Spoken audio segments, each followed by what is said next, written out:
ሰላም ውድ አድማጮቻችን፣ ይህ የስፖርት ነው። ውድ አድማጮቻችን እንግዲህ በመጨረሻ የተፈራው ሆኗል። በመጨረሻም የታሰበው ከ5 ጨዋታዎች ጎል ለማስቆጠር ከ5 ተከታታይ ሽንፈቶች በኋላ ቸልሲ አሰልጣኙን አሰናብቷል። የሊየም መሰናበት ነው።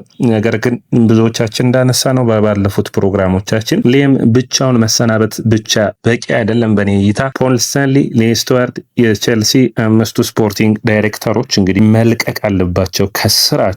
ሁለተኛ ሚቻል ከሆነ የቸልሲ ባለቤቶች ለዚህ ሁሉ ጥንቅጥ ላለፉት 4 ዓመታት ችግር ተጠያቂው የቸልሲ ባለቤቶች ናቸው። እነዚህ ስፖርቲንግ ዳይሬክተሮች እስካሉ ድረስ ግን አሁንም ለውጥ አያመጣም። አሁንም ስህተት ሰርተናል ብለዋል። ስህተቱን የሰራው ታዲያ ማን ነው? እነዚህ ስፖርቲንግ ዳይሬክተሮች አይደሉም ወይ? ሊየም በመጨረሻም ተሰናብቷል። በመሰናበቱ ጋር አብረው የሚነሱ ነጥቦች አሉ። እነሱንም እናነሳ ይሆናል። እነማን በእጩነት ቀርበዋል? በዛሬው ፕሮግራማችን የምናያቸው ይሆናሉ። ታዲያ ወደ አድማጮቻችን ይህ የስፖርት ነው። የስፖርትን ላይክ፣ ሼር፣ ኮሜንት፣ ሰብስክራይብ ማድረጋችሁን አትርሱ። እንግዲህ ቸልሲ የታዳጊውን ቡድን ሙሉ ስብስቡን በሚመለከት 5 ስፖርቲንግ ዳይሬክተሮች አሉት። እነሱም ፖል ስታንሊ፣ ከዛ ውጭ ደግሞ ሎረንስ ስቲዋርት፣ እንዲሁም ደግሞ ሳም ጄልዌል፣ ጆን ሺልድ እንዲሁም ደግሞ ዴቭ ፈሎስ ናቸው። እነዚህ 5 ስፖርቲንግ ዳይሬክተሮች ለባለፉት ዓመታቶች ለውጦችና ለባለፉት ዓመታቶች ችግር ተጠያቂዎች ናቸው። እንግዲህ የቸልሲ ስብስብ የመጀመሪያውን ክረምት የቶማስ ቱሄል ክረምት ማለት ነው በሚታወሰው ቶዲ ቦሄል ነበር በጊዜው መርተውት ያን ክረምት ያጠናቀቁት በስፖርቲንግ ዳይሬክተርነት ሚና። ከዛ በኋላ ብዙ ችግሮችን ብዙ ፈተናዎችን አልፈዋል።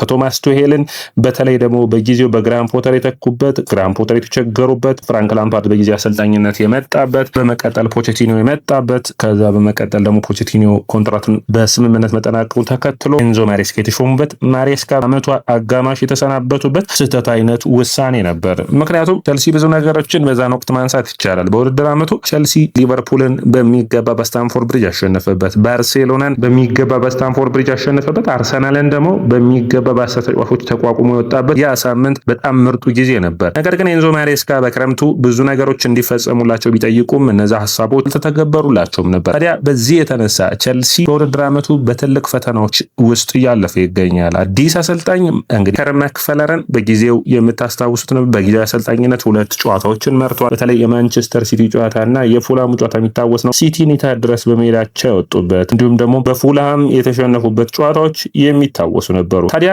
ይህ የቸልሲ ስብስብ በአጠቃላይ ባለፉት 4 ወራት በሊየም ስር ችግር ውስጥ ገብቷል። አንደኛ ሊየም በዚህ ሁኔታ ውስጥ በመውደቁ በኔ እይታ በጣም ነው ማዝነው። ምክንያቱም አንዳንዴ እግር ኳስ ውሳኔዎች ናቸው ሊየም ለውሳኔው ዋጋ የሚከፍልበት ነው የሚሆነው። የአሰልጣኝነት ሁኔታውን በጥር ወይም ደግሞ በውድድር ዓመት አጋማሽ ሌላ ቡድን ለቆ ሌላ ቡድን መሄድ በጣም አስቸጋሪ ውሳኔን የሚጠይቅ ነበር። ያንን ውሳኔ ወሰነ ቸልሲን ለመምራት ካለው ሀሳብ የተነሳ።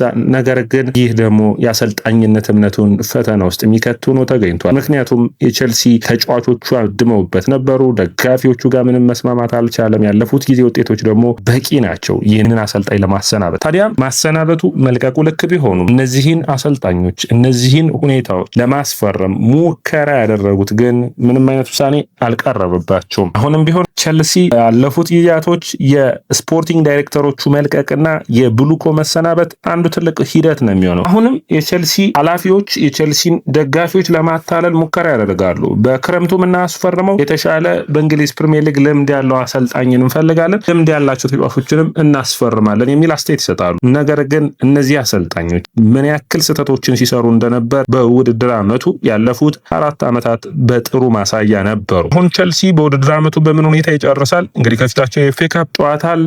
ከዛ ውጭ ቸልሲ 6ኛ ሆኖ ያጠናቅቃሉ። በደረጃ ሰንጠረዡ ላይ 8ኛ ሆኗል። ትናንት በርነማውዝ አቻ መውጣቱን ተከትሎ ይህ ማለት እንግዲህ ቸልሲ በውድድር ዓመቱ አጣብቂኝ ውስጥ የሚወድቅ ይሆናል። ይህንን እድል በሚገባ መጠቀም ይችላሉ ወይ? ሌላኛው ደግሞ ትልቁ ፈተና ይመስለኛል። የሚገባ መጠቀም የሚችሉ ከሆነ በተለይ 6ኛ ሆኖ የሚወጣው በተለይ ቪላ በአውሮፓ ቻምፒዮንስ ሊግ ማሸነፍ የሚችል ከሆነ 6ኛው ቡድን የአውሮፓ ቻምፒዮንስ ሊግን የመሳተፍ እድልን የሚያገኝ ይሆናል። ያ ትልቅ እድልን የሚያመጣ ይሆናል ብዬ አስባለሁ። ነገር ግን አሁንም ቸልሲ ይህንን ኃላፊነት ለመቀበል ጥሩ ቦታ ላይ አይደለም በግልጽ እንደሚታየው። ታዲያ በአጠቃላይ እግር ኳስ የብዙ ነገሮች ውጤት ነውና አንድ ሜዳ ላይ የሚታዩ ነገሮች በብዙ መመንዘር የሚጠበቅባቸው ሆነው ይታዩኛል። ቸልሲ አሁንም ቢሆን አሰልጣኙን ማሰናበቱ ትክክለኛ ውሳኔ ነው። አሰልጣኙ ምንም ስራዎችን በሚገባ መስራት ባይችልም፣ ነገር ግን በሊየም ላይ ብቻ ነገሮችን ማሳበብ ትክክል አይደለም። እንግዲህ ለማሰናበታቸው ምክንያት ያቀረቡት አንደኛ በጣም ብዙ የቆዩ ተጫዋቾች በአሰልጣኙ ውሳኔ ደስተኛ አይደሉም። እንግዲህ አንዱ እኔ ከዚህ በፊት አንስቼዋለሁ፣ የኤንዞ ፈርናንዴዝ ውሳኔ ላይ ስህተት ነበር የሚል አስተያየትን አቅርቤያለሁ። ቸልሲ ካለበት ችግር አሰልጣኙ ከራሱ ሁኔታዎች አንጻር ኤንዞ ፈርናንዴዝ ተጫውቶ ቢሸነፍ ይሻለው ነበር። ያ ከደጋፊዎቹ ጋር ከተጫዋቾቹ ጋር ያለን ተቃውሞ እንደሚያሳይ ያሳያል። ሌላኛው እንግዲህ ውሳኔዎች ያስፈልጋሉ። ኤንዞ ማሬስካ ተመልሰው የቸልሲን አሰልጣኝ እንደማይሆኑ አሁን ተረጋግጧል። መመለስ ፍላጎትም የላቸውም። ታዲያ እነማን ተጠበቁ የሚለው ነው። እንግዲህ የተለመደው የሴስክ ፋብሪጋዝ ጉዳይ ይነሳል። ፋብሪጋዝ ኮሞን ለቆ ወደ ቸልሲ የሚመጣ አይመስልም። ነገር ግን አሁን በሊስትነት ደረጃ የተያዘው አንደኛው አንዶኒ ራዮላ ነው። አንዶኒ ራዮላ ጥሩ የሚባል አሰልጣኝ ነው በኔ እይታ። ነገር ግን አሁንም ቢሆን ጥሩ አሰልጣኝ መጥተው በቸልሲ ቤት ውስጥ ውጤታማ ለመሆን የስፖርቲንግ ዳይሬክተሮቹ ጋር ምን ያክል የመስማማት አቅም አለው የሚል ነው። በኔ እይታ አንዶኒ ራዮላ ይህንን እድል ቢያገኝ ጥሩ ነው። ነገር ግን ብዙዎቹ እንግዲህ ከቶማስ ፍራንክ በተለይ በኋላ ቶማስ ፍራንክ ወደ ቶተንሃም አቅንተው ከተቸገሩ በኋላ ትንሽ አስቸጋሪ ውሳኔ ይመስለኛል። ሌላኛው በልምድ ከፍ ያሉት በክረምቱ በነፃ የሚለቁት ኦሊቨር ግላስነር፣ ማርኮ ሲልቫ የሚጠበቁ ናቸው ከፕሪሚየር ሊጉ የሚለቁ አሰልጣኞች ውስጥ። ሌላኛው በሁሉም ውድድሮች ክፍት ላይ ወይም ደግሞ በአሰልጣኝነቱ የማይገኙት የዣቪ አሎንሶ እንደ ኒግሊስማን አይነት ነገር ግን ሙከራዎቻቸው ከኒግሊስማን ጋር ከዚህ በፊት ያልተሳኩ እንደነበሩ ይታወሳል። ከሊየም ጋር የተፎካከረው አሁን የሚታወሰው ፊሊፔ ሉዊዝ ሌላኛው የአሰልጣኝ አማራጭ ነው። የቀድሞው የዶርትመንድ አሰልጣኝ ተርዚች አንዱ የሚጠበቁ ነው የሚሆኑት በእነዚህ ሁሉ። ነገር ግን እነዚህ ሁሉ እንግዲህ በጥሩ እይታ በጥሩ ስራ ቸልሲ አሰልጣኙን እንዲቀጥር የሚያግዙት ይሆናል ብዬ አስባለሁ። ነገር ግን የሊየምን ጊዜያቶች ማስታወስ የሚጠበቅበት 2-3 ነጥቦች እንዳሉ መርሳት የለብንም። አንደኛ ቸልሲ ባርኮን ማምጣት ይፈልጋል ከስትራስቡርግ። ያ በሊየም ስር የማደግ አቅም አለው የሚል ነበር። የማማዱ ሳር ጉዳይ። ከዛ ውጭ ደግሞ እንግዲህ እኔ በኔ እይታ ስፖርቲንግ ዳይሬክተሮች ኃላፊነት መውሰድ አለባቸው የምለው እነዚህን ምክንያቶች ሁሉ ጨምረው ነው። አንድሬ ሳንቶስም ሌላኛው ምክንያት ነው። እንግዲህ በአጠቃላይ ቸልሲን እንግዲህ በውጤት ብቻ ሳይሆን የስፖርቲንግ ዳይሬክተሮቹ ሚናዎችን ማየት ይጠበቅብናል። አንደኛ ስፖርቲንግ ዳይሬክተሮቹ ይህ አሰልጣኝ የአውሮፓ ቻምፒዮንስ ሊግ ተሳትፎን ባያገኝም አይሰናበትም የሚል አስተያየት ሰጡ። ይህ ልክ ያልሆነ ቡድኑን መንፈስ የጎዳ ነው። ስለዚህ እነዚህ ስፖርቲንግ ዳይሬክተሮች በእነዚህ ምክንያቶች መሰናበት ይጠበቅባቸዋል ብዬ አስባለሁ። ሌላኛው ካይሴዶን በሚመለከት ነው። ካይሴዶና ጄምስን በሚመለከት 2-3 አስተያየቶችን ተሰጥተዋል። አንደኛ ካይሴዶና ጄምስ አዲስ ኮንትራት ፈርመዋል። ነገር ግን አዲስ የሚመጣ አሰልጣኝ ላይ ተመርኩዘው የነኩኮሬ ለኤንዞ ፈርናንዴዝ ውሳኔዎችም አንዱ የሚጠበቅ ነው የሚሆነው። በኔ እይታ የቸልሲ ኃላፊዎቹ ውሳኔዎች ወይም ደግሞ የስፖርቲንግ ዳይሬክተሮቹ ውሳኔዎች በተጫዋቾቹ ተቀባይነት አላገኝም። ያ ትልቁ ሁኔታ በስፖርቲንግ ዳይሬክተሮቹ ብቻ ሳይሆን የቸልሲ ተጫዋቾችም ስፖርቲንግ ዳይሬክተሮቹ እንዲለቁ የመፈለግ አይነት ሁኔታዎች እየታየ እንደሚታይ ይታወቃል። ምክንያቱም ባለፉት ቀናቶች በአሰልጣኙ ላይ ብቻ ሳይሆን በስፖርቲንግ ዳይሬክተሮቹ ላይ ቀጥተኛ ጥያቄ እንዳላቸው ብዙ የቸልሲ ተጫዋቾች አስተያየታቸውን ሰጥተዋል። ያንን አስተያየት ግን ሲቀበሉ አልታየም። ታዲያ እነዚህ ስፖርቲንግ ዳይሬክተሮች መሰናበት ቢችሉ አንዱ አብረው ለውጥ ማምጣት የሚፈልጉ ከሆነ ትልቅ ለውጥን የሚያመጡ ከሆነ አንዱ በዛ የሚጠበቅ ይመስለኛል። ነገር ግን እስካሁን ድረስ ቸልሲ እንግዲህ በአርኤምሲ ስፖርት እንደዘገበው ከሆነ ከተርዚች እና እንዲሁም ደግሞ ከአንዶኒ ራዮላ ጋር ንግግሮችን አድርጓል። ራዮላ ጥሩ የሚባል አሰልጣኝ ነው። ነገር ግን እንደዚህ አይነት አሰልጣኞች አንዳንዴ የቸልሲ ማሰልጠን ከፍ ሊልበት ይችላልና ቸግር ይችላል ብዬ አስባለሁ። ውሳኔዎች አንዳንዴ እግር ኳስ በብዙ ሁኔታዎች የሚታይ ስለሆነ ውሳኔዎቹ አንዳንዴ ልክ ናቸው አይደሉም አንዱ የሚጠበቅ ነው የሚሆነው። እንግዲህ ኢግባሊ ያመራሩ እንዲሁም ደግሞ ስቱዋርትና ዊንስታንሌ በተለይ ዋናዎቹ የሚባሉት ናቸው። እነዚህ እንግዲህ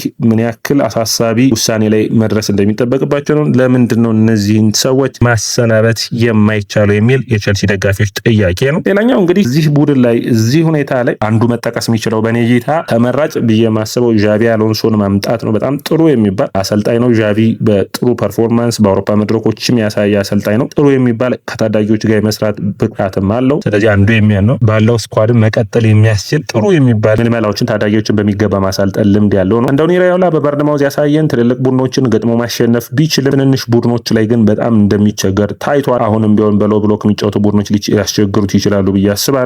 ነገር ግን የአንዶኒ ራዮላ ህጎች በተለይ ደግሞ ታዳጊው የርገን ክሎፕ ነው ማለት ትችላላችሁ። በኢንተንሲቲ ጨዋታው ተጽዕኖ መፍጠሩ ላይ ትልልቆቹን ቡድኖች እንዴት በፈጣን ተጽዕኖ ውስጥ መውደቅ እንደሚያስችል ያ ጥሩ የሚባለው ውሳኔው እንደሆነ ይታወቃል። ስለዚህ አንዶኒ ራዮላ ፊሊፔ ሉዊዝ የአውሮፓ ልምድ የለውም። አንዶኒ ራዮላ ማምጣት የተሻለ ነው ብዬ አስባለሁ። ተርዚች ሌላኛው አማራጭ ይሆናል።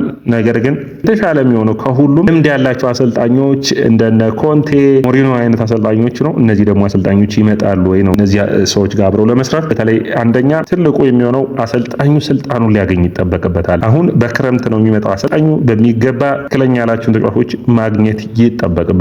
ያንን የሚያገኝ ከሆነ የተሻለ ቡድን መገንባት ይችላል። ነገር ግን ሁሌም ታዳጊዎች ላይ ያተኮረ ምልመላቸውን መቀየር ትልቁ ጥፋት ይሆናል ብዬ አስባለሁ። ከዛ ውጭ ቸልሲ አሁን ሊየምን 6 ዓመት ነው ያስፈረማቸው። እንደዚህ አይነት የአሰልጣኝ አይነት ቀልድ ተጫዋቾቹ ላይ ያለው ረጃጅም ዓመት ኮንትራት ቸልሲን እንደ ቡድን ዋጋ እያስከፈለው ነውና ይህ የብሉኮ እቅዳቸውን ተረጋግተው ለምን ማየት እንደማይሞክሩና ችግሮችን ለመቅረፍ ሙከራዎች እንደማያደርጉ ትልቁ ጥያቄ ሆኖ የሚነሳ ይመስለኛል። እንግዲህ ውሳኔዎቹ አንዱ የሚጠበቅ ይሆናል። ምክንያቱም ያሉትን ችግሮች ያሉትን ሁኔታዎች በሚገባ ማሰብና ትክክለኛ ውሳኔ መወሰን የሚያስፈልግ ይሆናል። ውሳኔዎቹ ምን ያክል ቸልሲን እንደግፉና እንደሚቃወሙ በእግር ኳስ የምናውቀው ነውና ጨረሻ ቸልሲ ውሳኔዎቹን በምን ላይ ያረጋግጡ ይሆናል የሚለውን ምን ይሆናል። ወደ አድማቻችን ሌላኛው እንግዲህ ስቴፋኒ ዊሊያን ጉዳት ነው። ስቴፋኒ ዊሊያን ጉዳት በቀጣዮቹ ቀናቶች እንግዲህ ቀዶ ጥገና የሚያደርግ ይሆናል። ዓለም ዋንጫ ያልፏል አያልፎም የሚል እንግዲህ በጣም የሚያሳዝን ነው። ለአንድ ለ18 ዓመት ታዳጊ የዓለም ዋንጫ መሳተፍ የተለየ ትርጉም አለው። በተለይ ደግሞ የቀኝ መስመሩ ላይ የተሻለ የመጫወት እድልን ያገኛል ተብሎ የሚጠበቀው ስቴፋኒ ዊሊያን ከዓለም ዋንጫ ውጭ የመሆን እድሉ ሰፊ እንደሆነ ብዙ የመረጃ ምንጮች እየጠቆሙ ይገኛል። ወደ አድማቻችን የያ ስፖርት ነው። የያ ስፖርትን ላይክ፣ ሼር፣ ኮሜንት፣ ሰብስክራይብ ማድረጋችሁን አትርሱ።